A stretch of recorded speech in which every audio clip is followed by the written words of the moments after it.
The world made me a symbol. I never asked for it.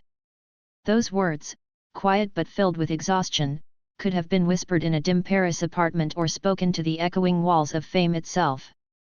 Brigitte Bardot never wanted to be famous. She never dreamed of flashing cameras or screaming crowds. She never sought to be the center of the world's attention.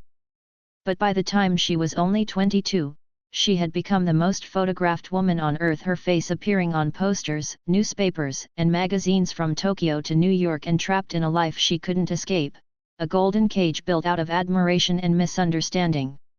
One film, and God Created Woman, transformed a Parisian teenager into an international obsession. Her hair, her walk, her silhouette, everything about Bardot became a global trend.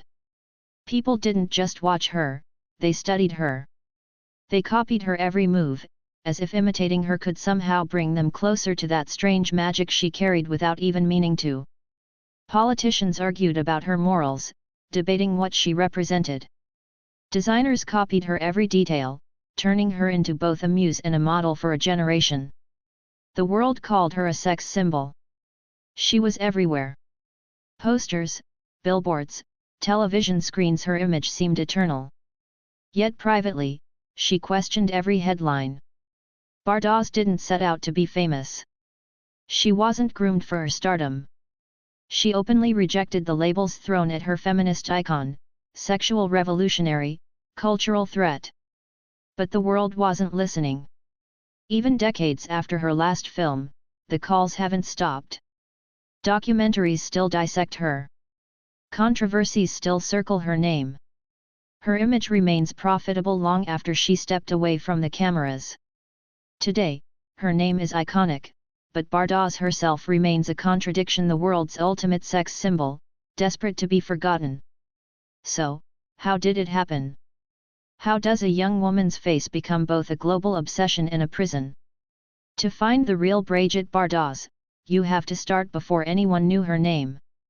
Before the flashbulbs, before the fame, before the initials BB became a cultural code, there was simply Brigitte, a quiet girl raised in the shadow of discipline and tradition.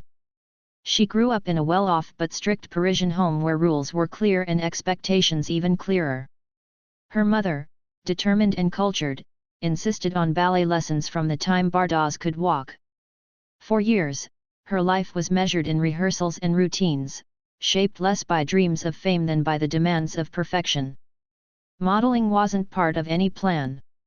It was an accident. At 15, Bardot appeared on the cover of Elle magazine, a beautiful image that her family assumed would be a brief curiosity, just a moment of attention before life returned to normal. Instead, that single photograph drew the attention of film directors, including Roger Vadim, a young writer with his own ideas about what French cinema could be. Vadim saw in Bardot not just beauty, but something raw, a natural emotion that the camera rarely captured. She wasn't trying to play a part. She wasn't a studio creation. At 16, she still felt unsure on set, still shy, still trying to understand what the world wanted from her. Years later, she would reflect, "I wasn't meant for all this." But at the time, there was excitement, too, the feeling of breaking away from something, stepping into something of her own. By 18, Bardot had married Vadim and stepped outside the boundaries of her old life. Their relationship was as much about creative rebellion as romance. Vadim encouraged her to break the rules, to ignore what people expected, and she did. Then came And God Created Woman, the film that didn't just launch Bardot's career but changed cinema. Bardot wasn't interested in pretending. She brought her own vulnerability and defiance to the role. Actress Jean Morrow, who worked with Bardot during those years, said it best, "Such a beautiful body and such a marvelous way of walking. I've never seen anybody walk the way she walks. You can't even say she walks like a dancer, she has an inner grace that is incredible." That untrainable, unpolished quality turned the film into a phenomenon. Her image dominated magazine covers. In Europe, she was celebrated and condemned. In America, she was exoticized, misunderstood, endlessly copied. People imitated her hair, her walk, her clothes. The press called her the liberation of the female body. But Bardot hadn't set out to be a star or a symbol. If anything, she spent those early years running from what she had become. By the late 1950s, Bardot was no longer just an actress, she was a debate. Celebrated and censored, idolized and attacked, her every move was analyzed. Politicians questioned her influence. Church leaders condemned her films. Designers rushed to keep up with what she wore. Her presence was felt far beyond the screen. And Bardot, for her part, didn't understand it either. "I didn't want to become a myth," she once said, "but I became one all the same." The world saw her as a symbol, but that symbol came at a price. By the late 1950s, the adoration and criticism that followed her everywhere had turned into a kind of cage. The applause hadn't stopped, but it didn't feel like freedom anymore. Her marriage to Roger Vadim, the man who had helped define her early career, ended in 1957. The breakup was splashed across headlines, another chapter in the ongoing story of Bardot. The cameras didn't look away, if anything, the fascination grew. In 1959, Bardot married actor Jacques Charrier. The press framed it as a fairy tale match, France's most famous woman and the man who would give her stability. But Bardot felt the walls closing in again. The marriage wasn't an escape. It was another set of expectations she hadn't chosen. Later that year, Bardot discovered she was pregnant. The news was met with celebration.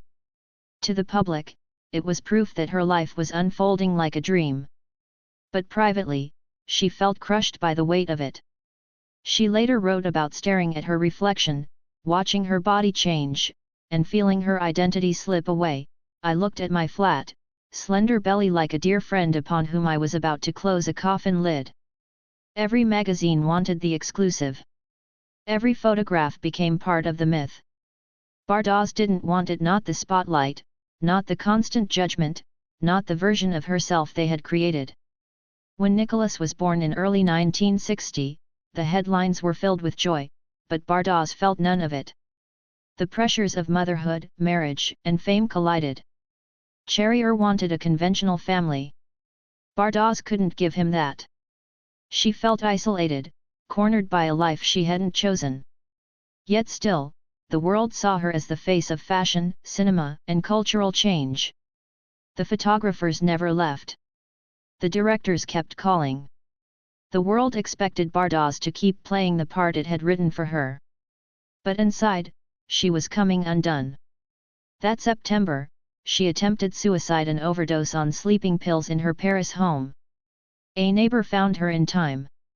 The press called it a scandal, a cry for help, another dramatic chapter in Bardot's public life.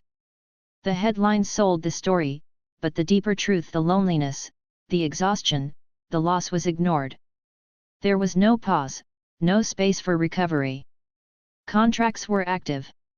Films had to be made. The cameras kept rolling.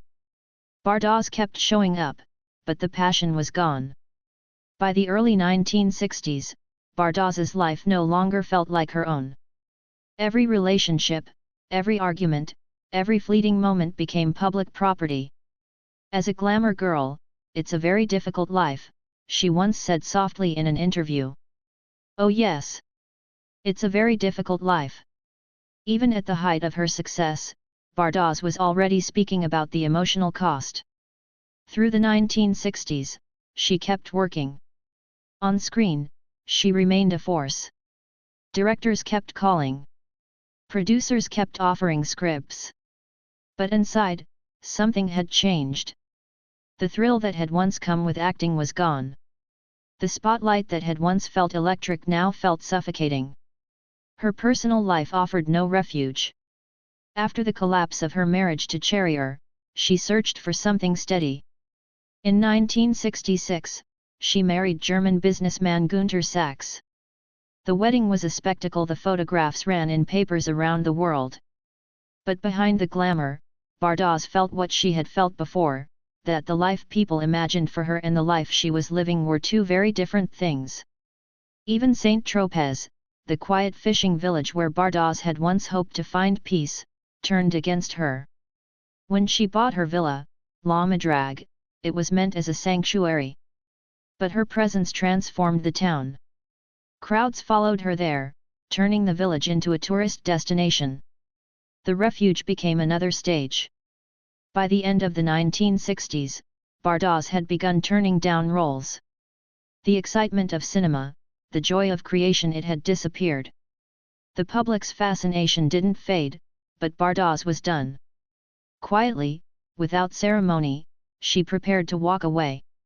By the early 1970s, she was no longer trying to manage the spotlight. She wanted out. In 1973, at 39, she announced her retirement from acting. There was no farewell tour, no final role. She simply stepped away. Acting had given her fame, but it had not given her peace. From her home in Saint-Tropez, she tried to build a quieter existence. But the world wouldn't let her go. Tourists kept coming. Reporters still speculated about a comeback. Bardot ignored it all. The life she wanted now had nothing to do with cinema. In the 1970s, France was debating abortion rights. Bardot shocked the country by publicly supporting legal abortion. Me, abortion, I'm for it. I think a woman has the right to choose when to bring a child into the world. The backlash was fierce. But Bardot didn't back down. For once, she was using her voice for something that mattered deeply. At the same time, her love for animals grew into a lifelong mission. She had always rescued strays, but now she poured her entire energy into animal welfare. In 1986, she founded the Brigitte Bardot Foundation for the Welfare and Protection of Animals. She sold her jewelry, her designer clothes, her film memorabilia millions of francs to fund it herself. Unlike many celebrities, Bardot worked directly. She protested, wrote letters, lobbied for change. Her villa in Saint-Tropez became a shelter filled with rescued animals. The woman once known as a screen siren was now better known as a defender of life. But her outspokenness sometimes crossed into controversy. In the 1990s, her writings on immigration and Islam caused outrage. Courts fined her several times for hate speech. Supporters saw her as fearless, critics saw her as intolerant. The woman who once symbolized freedom now divided opinion. Still, Bardot stood by her beliefs. I belong to no party. I am militant for no one. All of my causes are motivated by the defense of animals, she wrote. Despite her retreat, her presence remained impossible to ignore. Statues of her still stand in France. Her image still influences art, fashion, and cinema. Few figures are as complex or as impossible to define. Bardot may have left the spotlight, but the world still can't stop watching.